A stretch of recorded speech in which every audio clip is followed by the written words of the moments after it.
Et bonjour et bienvenue pour une petite vidéo sur la présentation du port du Douai. Voilà, le port du Douai qui se trouve sur l'île d'Oléron, à quelques milles du port de Saint-Denis. Et vous allez voir aujourd'hui, je vais vous expliquer un petit peu les détails de ce magnifique petit port qui trône dans le pertuis d'Antioche. Voilà, donc vous avez en face de vous, au loin, au large, la anse de Malconche avec la forêt des Saumonards et sa plage mythique, et également la plage de plaisance qui se trouve ici. Et de l'autre côté, on va avoir la Bray-les-Bains et un peu plus haut Saint-Denis et Chassiron. Voilà, on est à quelques milles, à environ 3000 de Saint-Denis, je dirais.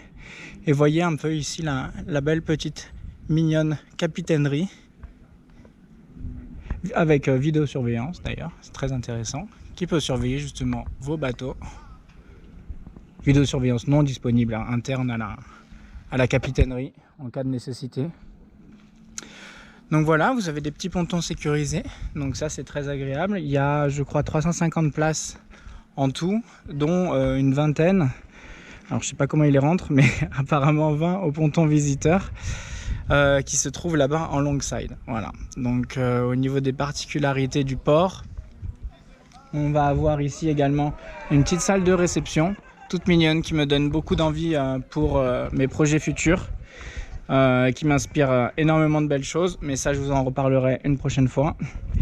Et donc voilà, du coup on se retrouve ici, vous voyez comme c'est tout mignon. On a comme particularité, c'est quoi? Alors je vous referai une vidéo de l'entrée du chenal évidemment à marée basse, du coup pour qu'on se rende bien compte un petit peu de la topographie du chenal. Et par la suite, donc on fera ça une fois que ça sera à marée basse. Pour l'instant, je voulais juste vous montrer un petit peu et vous expliquer un petit peu les tenants et les aboutissants de ce port. Ici, vous avez donc des pontons sécurisés tout le long avec des codes, une toilette et douche qui sont nickel, un accueil qui est vraiment exceptionnel ici, vraiment des gens très charmants pour vous accueillir, vous écouter et justement être un petit peu, moi qui suis là très souvent au port, ces relations-là avec les capitaineries sont assez importantes. Quand on a des relations amicales, c'est très agréable. Quand on est dans des grands ports et qu'on est juste un numéro complètement ignoré, et que ce soit un bateau fantôme ou un bateau habité, c'est la même chose pour eux. Là, c'est vrai que c'est beaucoup plus agréable d'avoir des contacts un peu humains très, très, très agréables. Donc voilà, pour la suite, une grande chose à savoir, c'est que ce port est muni d'un seuil pour contenir l'eau à marée basse. D'accord? Donc on ira le revoir un peu plus tard quand je vous ferai la vidéo à marée basse. Mais si vous voulez, vous avez à la sortie, je ne sais pas si vous l'observez bien, mais là-bas il y a une perche jaune, et entre la digue et la perche jaune se trouve un seuil qui est haut de 1,80 m. 1,80 m, c'est pas rien, d'accord? Ça permet justement de garder 1,80 m d'eau au minimum dans le bassin, ce qui nous permet tous les quillards de rester à flot sans souci, d'accord? Mais pour ça, il faut pouvoir passer, et pour pouvoir passer avec 1,80 m plus votre quille, qui moi fait 1,40 m, il faut quand même au moins 4 mètres pour être avec de la sécurité, d'accord? Parce que ne sachant pas exactement, vous allez voir qu'il y a des petits bancs de sable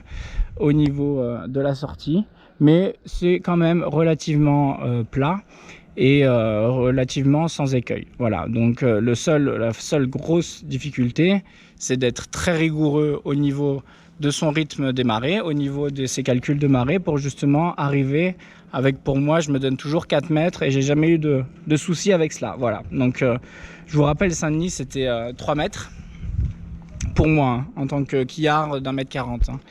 Mais donc je prenais 3 mètres de marge pour être bien, aller-retour. Et là, c'est au moins 4 mètres. Donc du coup, ça me permet quand même... donc ça vous fait une petite fourchette de sortie. Ça veut dire que si vous voulez juste sortir et rentrer avec la même marée, ça va vous faire une très petite navigation quand même, relativement courte.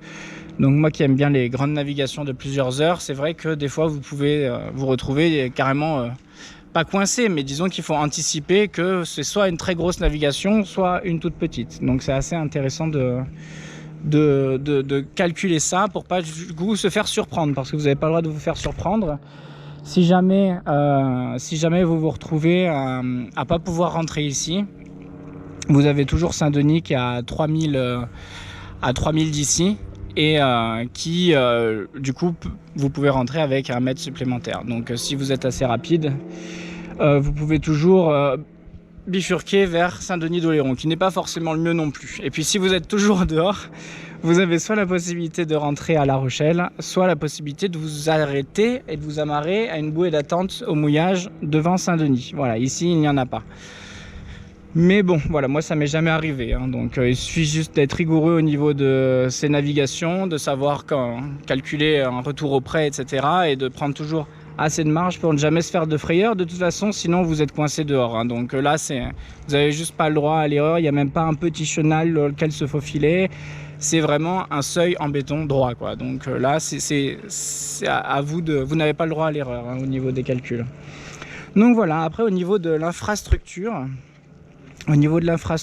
du coup, je suis allé demander, je vais vous montrer, je sais pas si on le voit d'ici, non, on le voit pas d'ici, mais derrière la capitainerie se trouve une cale, donc qui est très utile pour tout ce qui est jet ski, etc., ou voile légère.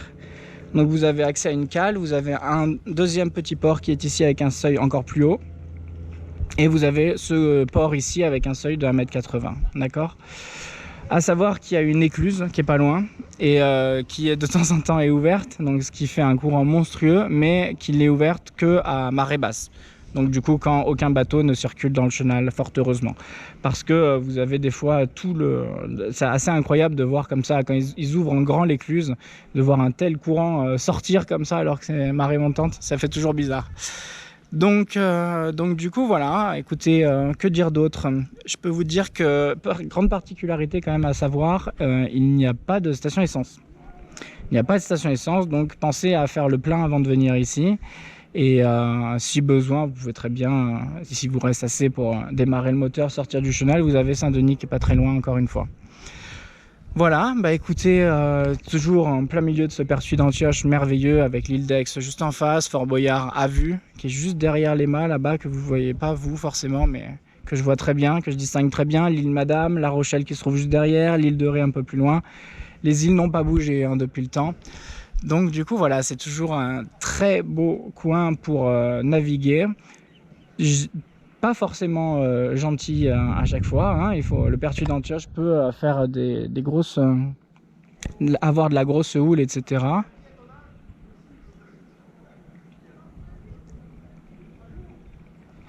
Et avoir de la grosse houle, donc il peut y avoir des conditions très difficiles hein, à cet endroit-là, mais par contre, la plupart du temps, c'est vrai que la côte sauvage d'Oléron préserve un petit peu cet endroit-là des grosses vagues, de la grosse houle et également du vent fort.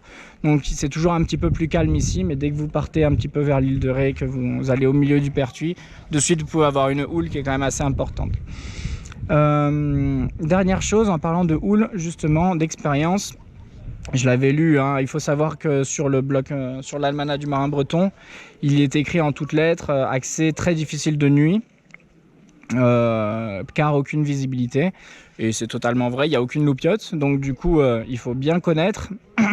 Il faut le faire quand même 1 ou 2 fois de jour pour pouvoir imaginer le faire de nuit, et il faut savoir que les bouées latérales rouges du chenal ont une toute petite bande qui, si on l'éclaire, rétro-éclaire, une petite bande réfléchissante qui marche à peine, mais qui suffit quand même à pointer les unes après les autres les bouées rouges si vous rentrez de nuit. Voilà. Donc partant calme, si vous avez votre trace GPS en plus à l'aller, il n'y a aucun souci, ça vous fait quand même une sécurité d'avoir la trace GPS à suivre pour le retour, et vous envoyez quelqu'un à l'avant avec une torche puissante, hein, pas une frontale, une torche puissante, LED qui coûte que dalle aujourd'hui, pour justement balayer à l'horizon en essayant de trouver ces bandes réfléchissantes des bouées rouges, hein, donc il faudra aussi retrouver les vertes qui sont forcément en face, de l'autre côté.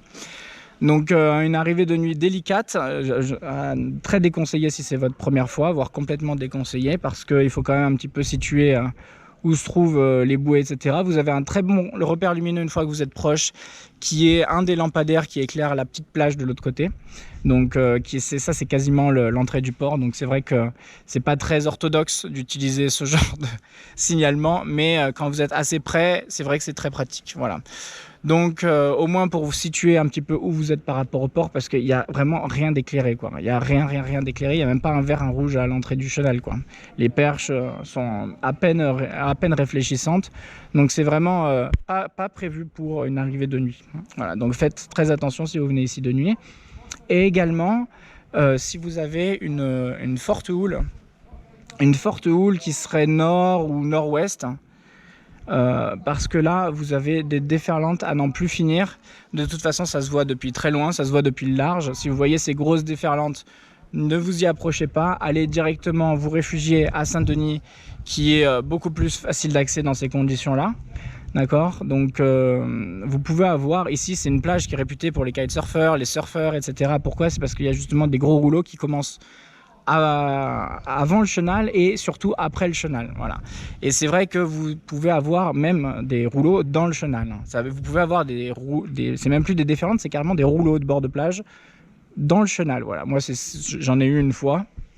On est parti, il y avait 1 mètre 50 de vague. Et ben je peux vous dire que la sortie, elle était c'était rock'n'roll, hein. Ça s'est tout très bien passé, etc. Puisque bien sûr je savais dans quoi je m'aventurais avant de sortir du chenal. Mais c'est vrai que vous pouvez avoir justement de gros rouleaux dans le chenal, un petit peu comme à Bourgenay, voilà. Donc c'est des endroits où il faut faire très attention. C'est écrit aussi en toutes lettres sur l'almanach du marin breton. Je vous le dis pas ça voilà, je vous le dis vraiment par sécurité, parce que c'est écrit, donc du coup c'est une réalité. Donc faites très attention. Et pareil pour le retour. Ce jour-là, au retour, l'aller, on a dû faire face au rouleau. Donc dès qu'on a passé la barrière des rouleaux, ça allait. Saori étant légère avec un bon monteur, ça n'a pas été très compliqué. Mais le retour, ben, ça se fait en surf. Et vous faites des gros surfs de 7 nœuds et dans le creux de la vague, vous retombez à 1 nœud. Ben, je peux vous dire que le chenal n'étant pas tout droit, il faut faire un gros virage et hop, venir. Vous allez voir, je vais vous montrer tout ça, hein, sur une vidéo. Une autre vidéo de présentation à marée basse. Mais si vous voulez, il y a une grande barrière de rochers de la perche rouge au bout de la digue là, et il faut à tout prix l'éviter. Et donc du coup, si vous êtes pris par une vague en surf, vous pouvez très bien vous décaler et avancer en crabe de plusieurs mètres. Donc du coup ça peut être très périlleux. Donc si vous voyez au large des gros rouleaux, n'hésitez pas à directement bifurquer, pas perdre de temps, et directement bifurquer, vous dérouter sur Saint-Denis. Voilà. Donc au niveau de la topographie, comme je vous ai expliqué, je vous referai une vidéo où là on verra un peu plus les détails. Voilà, bah écoutez, je vous refais un petit tour, un petit panorama. Ici vous avez quelques tables avec un petit barbecue à disposition. Bon, actuellement avec le confinement, le barbecue n'est plus à disposition, mais je sais même pas si c'est à cause du barbecue ou à cause des Haussiens. Mais en tout cas actuellement il n'est plus à disposition. Mais vous avez tout le privilège de pouvoir justement en quelques pas, vous êtes à une plage merveilleuse. Vous avez un petit peu d'ombre ici avec une petite pinède et quelques tables pour pique-niquer. Donc c'est vraiment un port des plus agréables. Voilà, donc je vous le conseille vivement de venir faire un tour ici, si tant donné que vous n'ayez pas de houle et que vous ayez bien 4 mètres d'eau pour pouvoir rentrer avec votre bateau. Voilà, bah écoutez, sur ce, je vous embrasse et je vous retrouve tout à l'heure pour une prochaine vidéo. Bye bye.